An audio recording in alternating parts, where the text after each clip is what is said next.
Sir, सभी को सदैव की जय। सभी बहनों का बहुत बहुत धन्यवाद। हृदय की उच्चतम अवस्था से जो तीनों भजन, दो भजन और देशों हम सबको सुनने को मिला, हम सबकी चेतना में विकास हुआ, हम सब पे आत्मा में एक स्थिरता पैदा हुई। उसी स्थिर भाव को रखते हुए भगवान को एक बार अपनी नजरों से हम देखते हैं छवि में। फिर उसके बाद कोमलता से आंखें बंद करके भगवान को अपने समक्ष महसूस करते हुए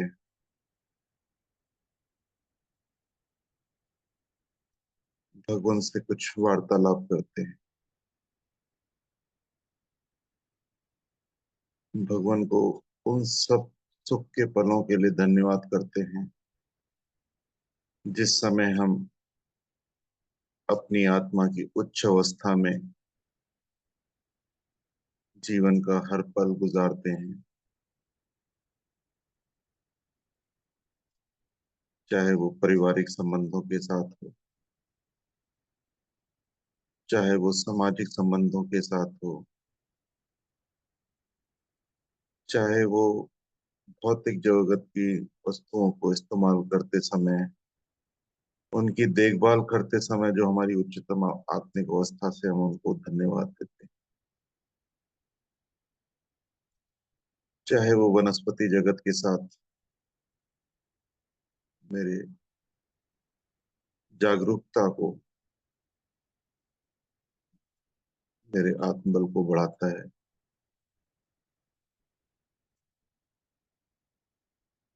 भगवान को उन खुशी के लम्हों के लिए धन्यवाद देते हैं कि भगवान, आपने जो देखने की दृष्टि दी, जो समझ दी, आज मेरा जीवन कितना सफल हो पा रहा है। आपका कोटि कोटि धन्यवाद। भगवान से क्षमा भी मांगते हैं। कभी कभी जो निम्न भाव मेरी अज्ञानतावश मुझ में आ जाते हैं, उसके लिए मुझे क्षमा करें। मेरा भरपूर प्रयास रहेगा कि मैं उन पलों में अपने को संभाल सकूं, उन पलों में आपको पुनः शीघ्र से शीघ्र अपने ध्यान क्षेत्र में ला सकूं, आपकी आज्ञाओं का पालन कर सकूं, आपकी शिक्षाओं को जी सकूं। भगवान, मैं आपको बताना चाहता हूं कि आपको पाकर, आपकी शिक्षा को समझकर मैं कितना धन्य हो चुका हूं।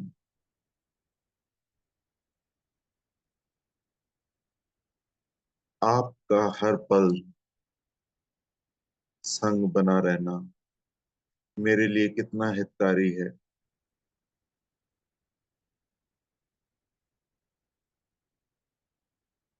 आपका धन्यवाद।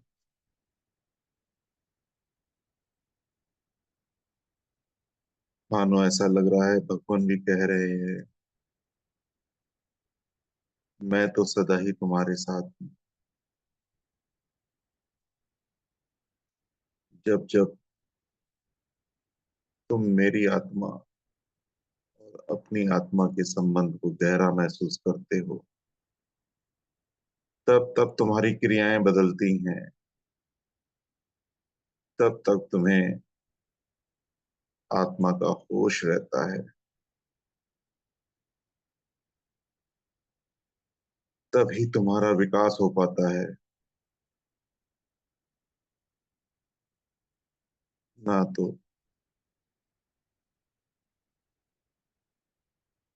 तुम जब जब मेरे से भूल जाते हो, मुझे भूल जाते हो, मेरे से दूर चले जाते हो, बस उसी पल, बस उसी पल वो निम्न भाव तुम्हें घेर लेते हैं।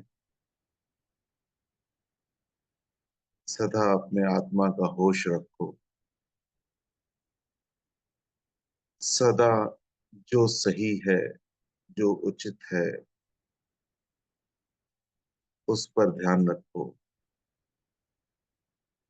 अपने जीवन लक्ष्य को हमेशा अपने समक्ष रखो।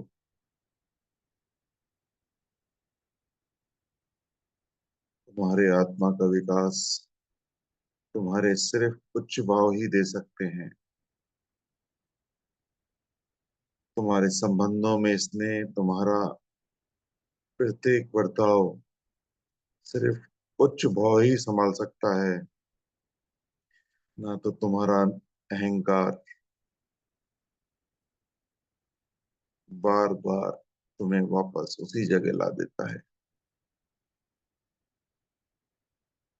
तुम्हारा शुभ, सबका शुभ।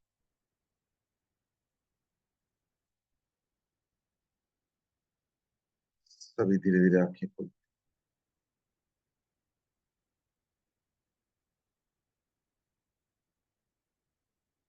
आज रविवार का दिन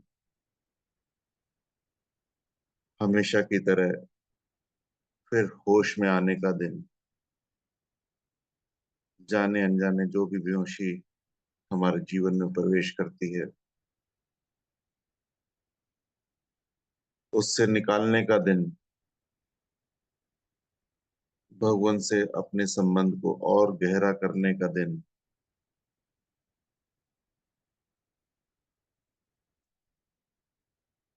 आज के विशेष दिन में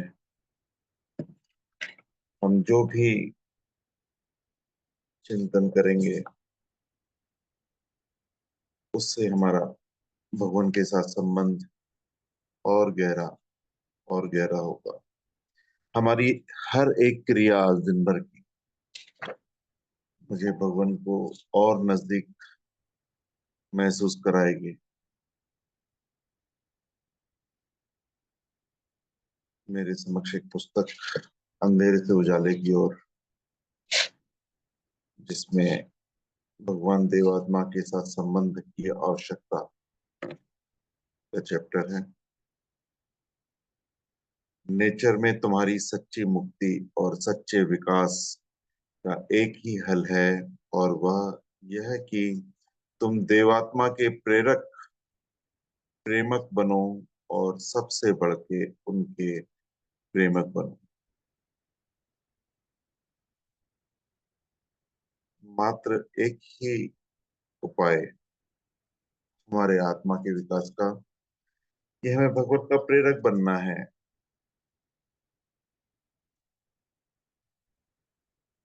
और इस प्रेमक बनने के लिए जो श्रद्धा, जो कृतज्ञता, जो विश्वास भगवान पे तो चाहिए ही, हमें खुद पे भी चाहिए। हम अपनी क्रियाओं के माध्यम से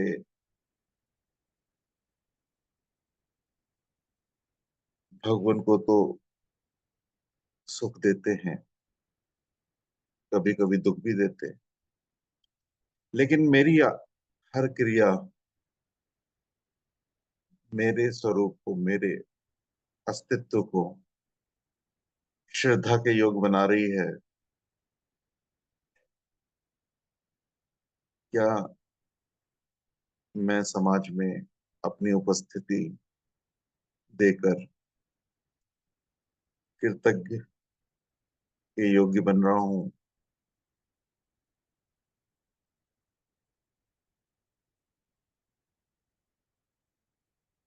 मेरे पर सबका विश्वास कैसा है?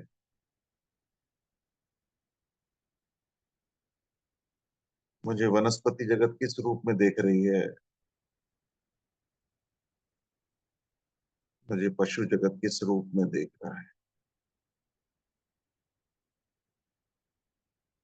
मुझे मनुष्य जगत का प्रत्येक संबंध किस रूप में देख रहा है? ये मेरी क्रियाओं के बदौलत मैं इन उच्च भावों को जी पा रहा हूँ। तो आज इस विषय को पढ़ते हैं। और हम बेहतर से बेहतर हो सकें। बेहतर होने की कोई सीमाएं नहीं है, उच्च बनने की कोई सीमाएं नहीं है। आज हम जहां भी खड़े हैं, उससे और बेहतर हम बन सकते हैं। देखते हैं क्या लिखा है। तुम्हारे भीतर बार बार यह प्रश्न होना चाहिए कि वह कौन सा मूल संबंधी है जिसकी ज्योति और शक्ति को पाकर मेरे भीतर की वह शक्तियां दमन हुई हैं जो कि मुझे अपने लिए और औरों के लिए हानिकारक बनाती थी, और ऐसी शक्तियां पैदा हुई हैं जो मुझे हितकर बनाती हैं। काश तुम में ऐसी शक्तियां पैदा हों जो तुम्हें देवात्मा के साथ जोड़ दें, ताकि उनकी ज्योति और शक्ति तुम्हारे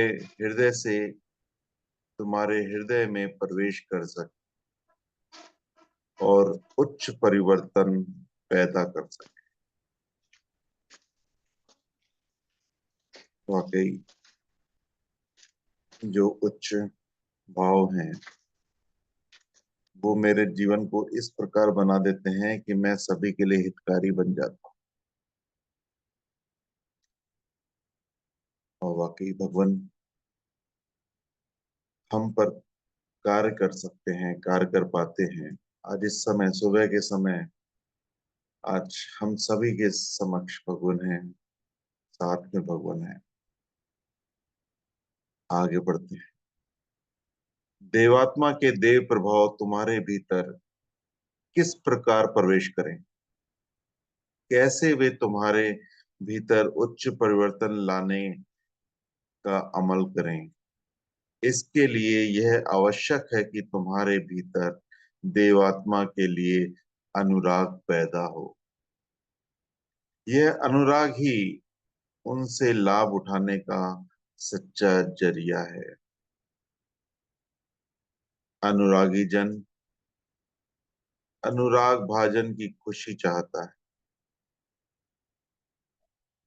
तुम यदि मेरे अनुरागी बनो तो तुम मेरी सच्ची प्रसन्नता चाहोगे। फिर ऐसा नहीं हो सकता कि मुझे कोई कष्ट मिल रहा हो, उससे तुम्हें कोई कष्ट ना हो। बहुत ही महत्वपूर्ण लाइन है कि जाने अनजाने मेरी क्रियाओं से अगर भगवान हम समझ पा रहे हैं, भगवान मेरे से जी पा रहे हैं, तो भगवान को कष्ट मिल रहा होगा। लेकिन क्या वो विचार मेरे को कष्ट देता है?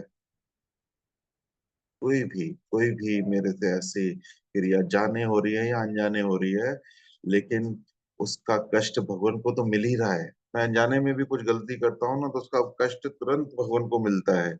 लेकिन वो कष्ट मैं अगर चिंतन करता हूँ विषय में कि मेरे से क्या हो गया, तो वो कष्ट मैं महसूस कर पाता हूँ, ना तो अनजाने में मैं कष्ट देकर निकल जाता हूँ। तो मुझे ध्यान रखना है।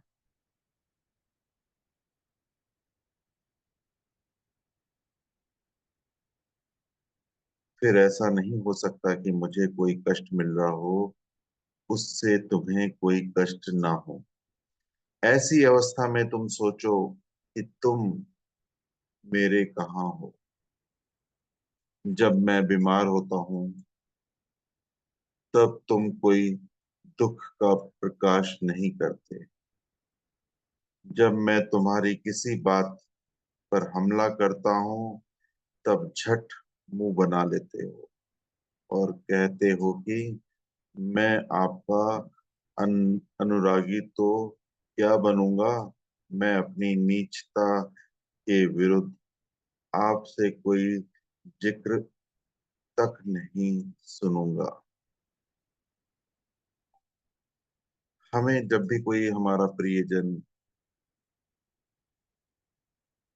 चाहे मित्र हो, चाहे परिवार के कोई जन हो, चाहे उम्र में छोटा हो चाहे बड़ा हो, जब भी मेरी गलतियां दिखाता है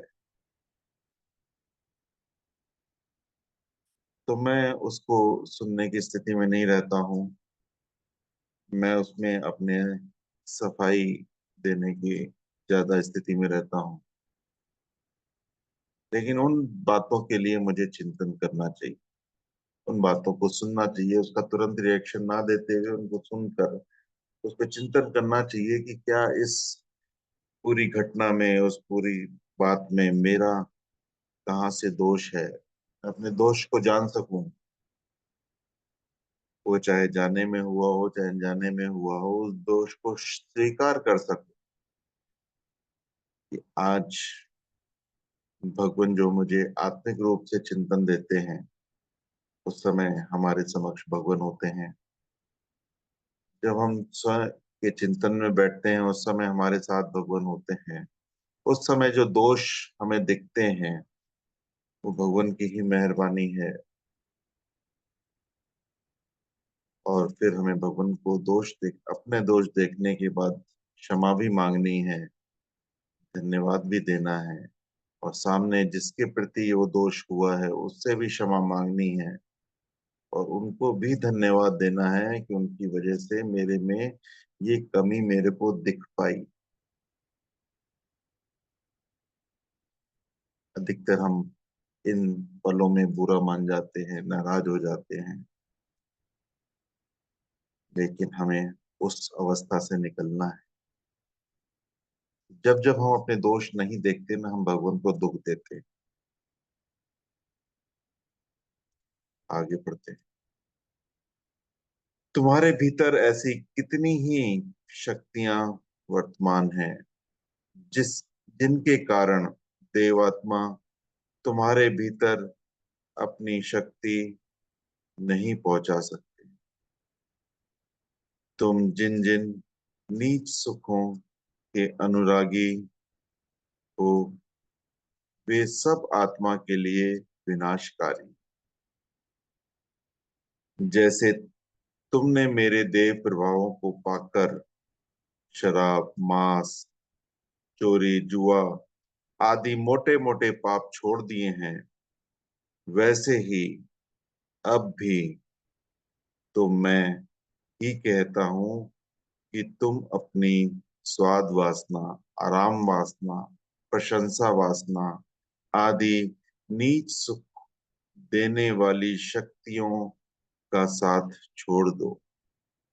परंतु तुम मेरे साथ नहीं देते और कहते हो कि हम आपको अपने सुखों पर हाथ नहीं लगाने देंगे।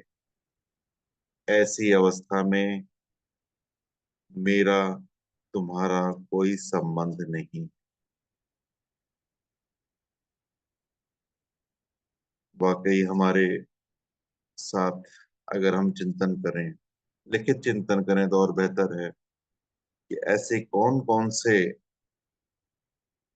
जिनको शक्तियां भगवान बोल रहे हैं मेरे पे अधिकार किए हुए हैं।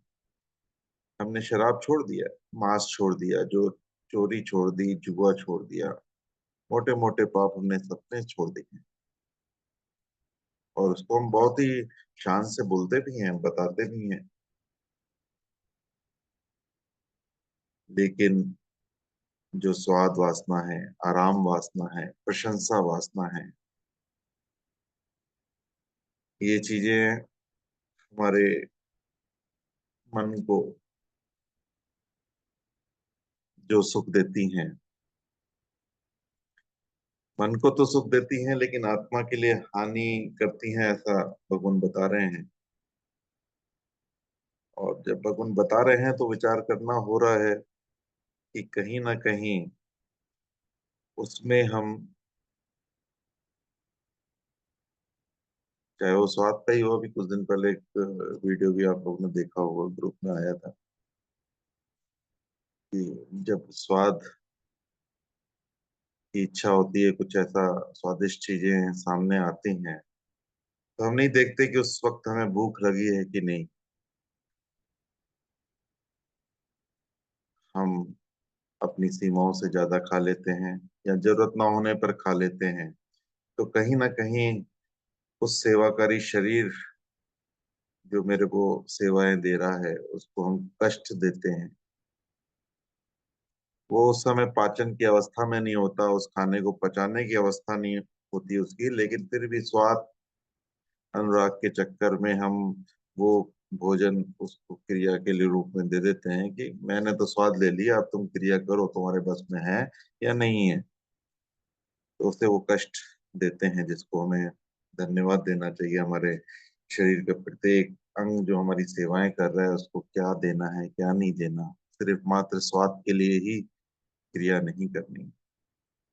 उसी प्रकार से आराम, हम आराम के उसमें कई व्यायाम छोड़ देते हैं, कई एक्सरसाइज वगैरह हम नहीं कर पाते क्योंकि हमें आराम चाहिए। कभी साधन का समय भी होता है तो हमें सुस्ती होती है। आज भी जैसे मेरे को थोड़ा जल्दी उठना था, साधन के लिए थोड़ी सी तैयारी करनी थी, लेकिन अलार्म 4 बजे का बंद करके फिर 5 बजे नींद खुली। तो ये वासना, ये ऐसी चीजें, प्रशंसा, प्रशंसा बचपन से ही हम प्रशंसा के भूखे हो जाते हैं। जब छोटे से 3 साल के होते हैं ना, तो 3 साल का बालक भी, हम भी जब छोटे थे तो तब से हमें प्रशंसा सुनने की आदत थी। हमारे माता पिता प्रशंसा करते थे तो उस कार्य को हम कर देते थे। तो बचपन से ही वो आदत आज तक कहीं ना कहीं सूक्ष्म रूप में ही क्यों ना हो लेकिन होती है। हम चाहते हैं हम किसी के लिए कुछ कर रहे हैं, कुछ साधन कर रहे हैं, कुछ भी कार्य कर रहे हैं तो उसमें हमारी प्रशंसा हो। अगर प्रशंसा नहीं होती तो हम कहीं ना कहीं अनजाने में दुख महसूस करते हैं। लेकिन वो चाहना ही, वो विचार ही मेरी आत्मा को कहीं ना कहीं पीछे लाता है। जो भगवान से हमारे गहरे संबंध बन जाते हैं उसमें एक कदम हम पीछे होते हैं। प्रशंसा हो जाए बात अलग है, लेकिन उसकी चाहना रखना कि हो ही, इस बात को जो मैंने लिखा या मैंने पढ़ा उससे दूर होना है। आगे बढ़ते हैं। जहां तुम नीच सुखों के पूरे अनुरागी बन चुके हो, वहां यदि मैं एक दो बार जोर भी लगाऊं तो भी कुछ ना बनेगा। नेचर में तुम्हारी सच्ची मुक्ति और सच्चे विकास का एक ही हल है, और वह यह है कि तुम मेरे प्रेमक बनो, और सबसे बढ़कर प्रेमक बनो। सबसे बढ़कर तुम्हारा प्रेमक कौन होना चाहिए? वह जो तुम्हारा सबसे बढ़कर भला कर सकता हो। यदि तुम यह कहो कि कुछ और को भी प्यार करोगे, करेंगे, और कुछ आपको भी, तो ऐसा करके तुम बच नहीं सकते। वाकई कितनी महत्वपूर्ण लाइनें हैं कि हमारी जो भी ऐसे अनुराग हैं जो मेरी आत्मा को कहीं ना कहीं एक कदम पीछे लाते हैं, तो भगवान जितना भी जोर लगा लें उससे मुझे निकाल पाना, मुक्ति नहीं हो पाएगी। कि मैं अगर दो चीजों को प्रेम कर रहा हूँ तो उसमें मेरी मुक्ति नहीं हो पाएगी। मेरा जीवन तो निकल जाएगा, ये शारीरिक जीवन तो निकल जाएगा, लेकिन जो भगवान चाहते हैं हम सबकी आत्मिक अवस्था, उसमें कहीं ना कहीं अवरोध है। तो हमें भगवान का प्रेरक बनना है। स्वाद नहीं लेना ऐसा नहीं है, लेकिन स्वाद के अनुराग में अपने शरीर को अधिक भोजन दे देना, उस प्रशंसा के भाव में स्वार्थी बन जाना। कोई मुझे पसंद आता है क्योंकि वो मेरी प्रशंसा करता है, कोई मेरी प्रशंसा नहीं करता तो वो मुझे पसंद नहीं आता, इस दिशा में बढ़ जाना। हर पल आराम की स्थिति को ढूंढना कि बस कैसे भी बस आराम मिले, नहीं। शरीर को थोड़ा सा कष्ट देना जरूरी है, क्योंकि शरीर को जब हम कष्ट देते हैं तो वो ही उसका व्यायाम भी हो जाता है। भले सवेरे व्यायाम नहीं किया, लेकिन दिन भर हम ऐसी क्रियाओं में लगे हुए हैं जिसमें मेरा शरीर चल रहा है, उठ रहा है।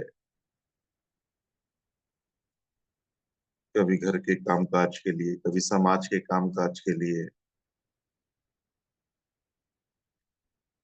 तो जब हम आराम के प्रभाव से निकलेंगे, वासना से निकलेंगे, तो हम इन दिशाओं में कार्य कर पाएंगे। ना तो हम सुविधाओं को ढूंढते हैं कि मेरा काम ये कैसे हो जाए, कोई तो ढूंढ लूं जो मेरा काम कर ले। मुझे स्वयं प्रकाश प्रयास करना है।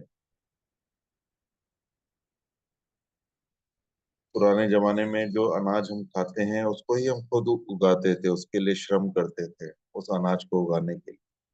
और जो श्रम करके अनाज उगता था उसको ही हम भोजन के रूप में लेते थे। तो वो उगाया भी हमारे द्वारा जाता था, खाया भी हमारे द्वारा जाता था। तो उसकी गुणवत्ता और आज जो हम अनाज खाते हैं उसकी गुणवत्ता में कितना अंतर है। सिर्फ उस आराम को पाने के लिए, उस सुविधाओं को पाने के लिए हम उन सब श्रमों से दूर होते जा रहे हैं। चलिए आगे बढ़ते हैं। मेरे साथ अनुराग सूत्र होने पर जब मैं तुमको यह कहूंगा कि अमुक गति खराब है, तो तुम भी वैसा ही बोध करोगे। जब मैं यह कहूंगा कि दुनियावी सुखों को अपना लक्ष्य बनाना बुरी बात है, तो तुम भी वैसा ही उपलब्ध करोगे। मैं तुम्हारे भीतर इस प्रेम के बगैर घुस नहीं सकता, तुम्हारा भला कर नहीं सकता। तुम्हें यदि देव रूप के दर्शन हो तो तुम्हें उसकी ओर आकर्षण भी होना चाहिए। परंतु जब मैं यह परंतु जब मैंने यह कहा कि तुम्हारी अमुक क्रिया बहुत खराब है, तब यह कहने के साथ ही तुम झट मुंह बना लेते हो। तुम्हारे भीतर क्या कोई ऐसा सूत्र वर्तमान है कि जिसके द्वारा हरकत हो? यदि ऐसा कोई सूत्र नहीं, तो फिर सोचो कि मेरे भीतर क्या गुजरता हो। सूत्र जैसे गणित में होते थे, केमिस्ट्री में होते थे। किसी चीज को परखने पहचानने के लिए सूत्र हमने जाने हैं। वैसे ही आत्मा की होश लाने के लिए जो सूत्र भगवान ने हमें बताए हैं, वो सूत्र अगर मेरे जहन में, ध्यान में नहीं आता, तो ऐसी गलतियां होने की संभावना रहती। तो भगवान वही बोल रहे हैं कि वो सूत्र सदा मेरे सामने रहना चाहिए कि मेरा उच्च भावों में विकास हो, मेरे निम्न भाव कम हो। यही मेरी मोक्ष है, यही मेरी धर्म है, यही मेरा सब कुछ है। ये अगर सूत्र रहेगा हर पल मेरे ध्यान में, ये एक लाइन, तो मेरा हर कदम, मेरी हर क्रिया उस दिशा में हो पाएगी जब मैं आत्मिक दृष्टि से उच्च बन सकूंगा। जब जब मैं अपने आत्मा को उच्च बनाने के प्रयास में रहूंगा, तब तब भगवान मेरे साथ होंगे, मेरा बल बढ़ाने के लिए। भगवान मेरे हर प्रश्न का जवाब मेरे को अंदर ही अंदर देते हैं, बशर्ते उस पल मेरी आत्मिक अवस्था उच्च हो। मैं दुख में हूँ, मैं घृणा में हूँ, मैं ईर्ष्या में हूँ, मेरे अंदर प्रश्न चल रहे हैं कि मेरे से ऐसा लोग क्यों करते हैं, मेरे साथ ऐसा क्यों होता है, तो इसका जवाब नहीं मिलेगा। लेकिन मैं उस हर घटना में धन्यवाद के रूप में, कृतज्ञता के भाव के साथ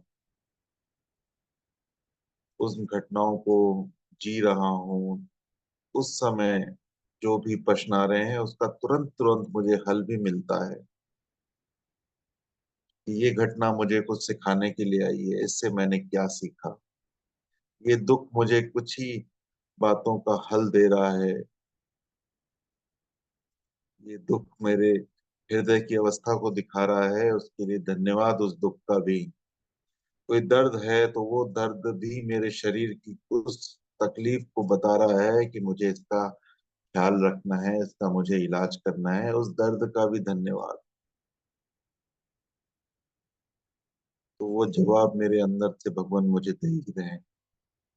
बस मेरे को उन घटनाओं के समय, उन पलों के समय उच्च भाव रखना है, उच्च भाव के साथ आगे बढ़ाना है। अंतिम पैरा पढ़ते हैं। मैंने तुम लोगों के हित के लिए तुम्हें नीच गतियों से निकालने और धर्म की श्रेष्ठ शक्तियों से भरपूर करने के लिए अपने आप को पूर्ण रूप से समर्पित किया हुआ है। नेचर में यह नियम है कि जहां संबंध है वहां असर है, जहां संबंध नहीं वहां कोई असर नहीं होता। इसलिए इस नियम के अनुसार मेरी देववाणी का किसी पर कुछ असर ना होगा, किसी पर थोड़ा सा होगा। कोई कोई ऐसा होगा जिसमें यह भाव पैदा हो कि मेरे गुरु की किस जिस बात में शुभ प्रसन्नता हो, मैं उसका ही साथ दूंगा। वह कहेगा कि मैं अपने गुरु को दुखी नहीं कर सकता, मैं उन्हें खुश करके ही सच्ची तृप्ति पा सकता हूँ। वह यह बोध करेगा कि यदि मुझे मेरे गुरु की प्रसन्नता प्राप्त हो जाए तो मेरे लिए इससे बढ़कर और कोई सौभाग्य नहीं है। काश बहुत स्पष्ट रूप से यह सत्य तुम्हारे सामने खुल सके। वाकई बहुत ही महत्वपूर्ण पैराग्राफ है ये। और पढ़ते पढ़ते चिंतन हो रहा था कि जो भी नीच गतियां हैं, हमारे सुख के अनुराग हैं, वो किसके प्रेम में हो रहे हैं। मेरे शरीर सुखी रहे, मुझे स्वाद आए, मुझे स्वाद से प्रेम है, मुझे शरीर एक सुखों से प्रेम है। इसके आधार पर अगर वो क्रियाएं हो रही हैं तो कहीं ना कहीं हम जाने अनजाने भगवान को दुख दे रहे हैं। या मैं अपने अहंकार से, घृणा से पोषित हो रहा हूँ तो कहीं ना कहीं मैं भगवान को दुख दे रहा हूँ। भगवान को ही नहीं, अगर मेरे में घृणा ईर्ष्या आ रही है तो मैं सामने वाले जिसके प्रति ये रख रहा हूँ उसको भी दुख दे रहा हूँ। यानी अगर किसी न किसी तरीके से मैं अपने अहंकार का प्रेमक हो गया, प्रशंसा का प्रेमक हो गया, तो मैं समाज को तो दुख देता ही देता हूँ, साथ में भगवान को भी दुख देता हूँ। लेकिन अगर मेरी प्रत्येक गति भगवान के आनंद को लेकर है कि इस गति से मेरे भगवान को आनंद मिल रहा है नहीं मिल रहा, मैं उनको सुख दे रहा हूँ नहीं दे रहा हूँ, अगर वो स्पष्टता मेरे हृदय में है तो वो स्पष्टता मुझे समाज समाज क्या, चारों जगतों के प्रति उस कार्य को करने के लिए निपुण कर देती है कि वो सारे चारों जगत मुझसे प्रसन्न रहते हैं। यानी सिर्फ भगवान की प्रसन्नता के ख्याल में मैं जो भी कर्म करूंगा, तो कितनी वाकई गहन चिंतन का विषय है कि अगर भगवान को खुश रखने के लिए मैंने कोई भी क्रिया की तो स्वाभाविक रूप से वो मेरे पूरे चारों जगतों के प्रति कर्म जो निकलेगा वो उन सबको प्रसन्न करेगा, चाहे वो भौतिक जगत हो, चाहे वो वनस्पति जगत हो, चाहे वो पशु जगत हो, और चाहे वो मनुष्य जगत। तो वाकई इस पे अगर हम काम करें कि हर पल यही रहे कि भगवान खुश है कि नहीं है। कोई भी क्रिया हुई, चाहे भोजन हुआ, चाहे कहीं सेवा हुई, चाहे कोई वार्तालाप हुई, चाहे कहीं तर्क हुआ, कोई भी कर्म कर रहे हैं तो सिर्फ सूत्र यही है, इस कर्म से भगवान खुश हो रहे हैं कि नहीं। इस सूत्र को हमें ध्यान में रखना है, हर क्रिया में यही करना है। आज इस सूत्र को पकड़ते हुए हम जीने का प्रयास करते हैं, और उस आनंद को महसूस करते हैं, और रात को इस पे चर्चा भी करेंगे कि ये छोटा सा आनंद किस प्रकार पूरी दुनिया को आनंदित कर सकता है। इस विषय पे सभी चिंतन करें, और रात को जो भी शेयरिंग दे सके दे जरूर। कि हर क्रिया अगर अपने गुरु के आनंद के लिए हो, तो उससे हमारा भला कैसे होगा, और साथ में पूरे सृष्टि का भला कैसे होगा। आज का साधन यही समाप्त करते हैं। धन्यवाद। शुभ शुभ शुभांजलि। शुभ हो जी, बहुत बहुत धन्यवाद देव आरती। हाँ जी, शुभ शुभ। भगवान देवात्मा के चरणों में कोटि कोटि नमन। सबका बहुत बहुत शुभ हो, सबका मंगल हो। जय जय देव गुरु, जय सत्य और शुभ अनुरागी, जय देव रूप धारी, सत्य और शुभ के हेतु, एक अतुल त्यागी, जय जय देव गुरु, जय मिथ्या और अशुभ संग, अतुल युद्ध करता, उन्हें पराजित करके, सत्य की जय करता, शुभ की जय करता, जय जय देव गुरु, जय देव ज्योति से पूरण, जय देव ज्योति दाता, आत्म तिमिर के हरता, आत्म ज्ञान दाता, जय जय देव गुरु, जय देव तेज से पूर्ण, जय देव तेज दाता, नीच गति के हरता, सत्य मोक्ष दाता, जय जय देव गुरु, जय देव तेज संचारक,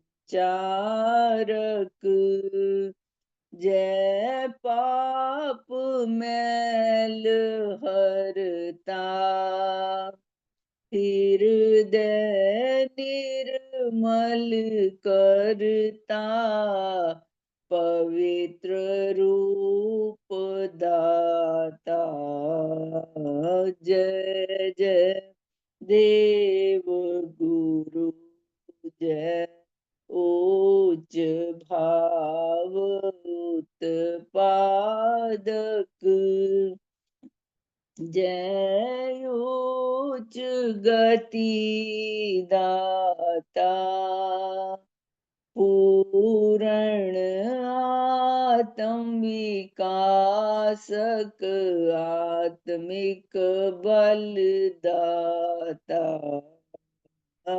जय जय देव गुरु, जय सकल सत्य के पोषक, जय सब मिथ्या हरता, सकल हितों के साथी, समुचित सुखदाता।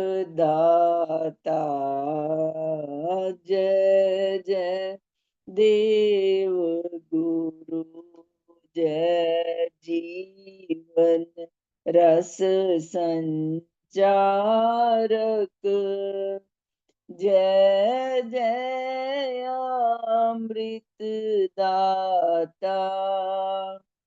आत्म पतन के नाशक, जय जीवन दाता। जय जय देव गुरु, जय एक उपास्य सबों के, जय आत्म तत्व ज्ञाता, सत्य धर्म के शिक्षक, पूर्ण हित करता। जय जय देव गुरु, जय अतुल दान के दाता।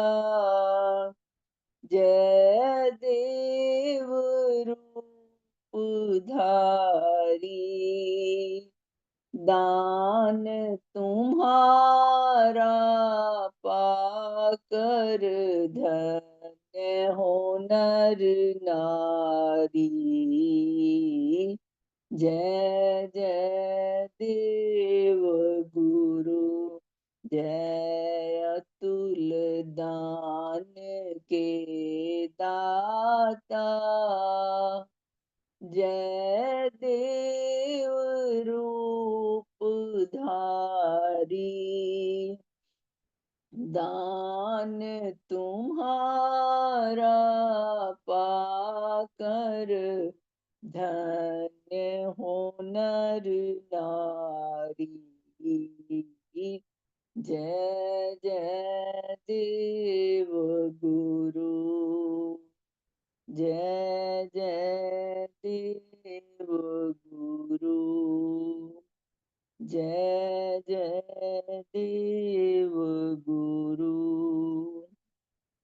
भगवान देवात्मा की जय, भगवान देवात्मा की जय, भगवान देवात्मा की जय, भगवान देवात्मा की जय। सबका शुभ, सबका मंगल, शुभ।